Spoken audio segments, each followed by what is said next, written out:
Salut! Aujourd'hui, je vous parle du nouveau film de science-fiction disponible sur Netflix, Oxygène.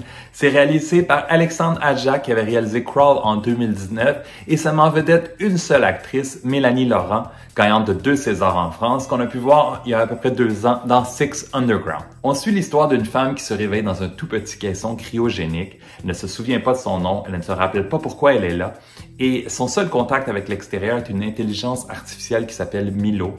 Et elle commence à manquer d'oxygène et elle va tout faire pour essayer de se sortir de là. Allô? Lise, on a presque plus de temps. On commence par quoi? Vous avez toutes les réponses. Comprenez ce qui déclenche vos souvenirs.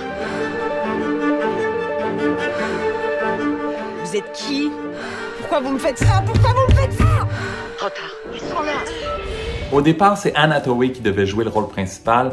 Ensuite, c'était l'actrice Noomi Rapace. Mais finalement, c'est Mélanie Laurent qui a obtenu le rôle, qui est très convaincante dans ce film, qui porte le film sur ses épaules avec un mince scénario. Il se passe pas grand-chose, on va se le dire. Mais elle est très convaincante et on ressent tout à fait sa panique dans ce film qui se passe à huis clos, comme The Woman in the Window vu récemment. Et on est très proche de cette femme en détresse. Ce thriller est un film concept qui teste la claustrophobie, qui aurait été une expérience totalement différente si on l'avait vu au cinéma sur écran géant, dans le noir, vraiment plongé dans l'ambiance au maximum.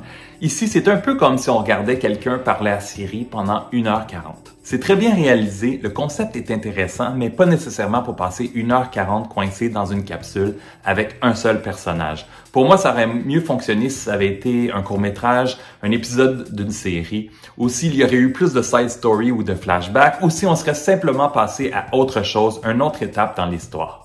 J'ai dû regarder le film en 3 parties pour éviter de perdre l'intérêt complètement. C'est vraiment pas un bon signe et c'est pas optimal non plus. Les opinions sont vraiment partagées. Certains ont vraiment adoré. Moi, j'ai trouvé ça long et pour Oxygène, je donne 2 étoiles et demie sur 5. Si t'as aimé la vidéo, donne un thumbs up ou un like et dans les commentaires, dis-moi ce que t'as pensé du film si tu l'as vu. Tu sais que tu peux me suivre sur ma page Facebook, sur mon compte Instagram, sur mon compte Twitter. Et tu peux aussi t'abonner à ma chaîne YouTube parce qu'il y a plein de stocks, plein de bons films qui sortent dans les prochains jours. Je vous reviens avec mes critiques des films Army of the Dead, A Quiet Place Part 2 et Cruella, tout ça d'ici la fin du mois. Ciao, ciao!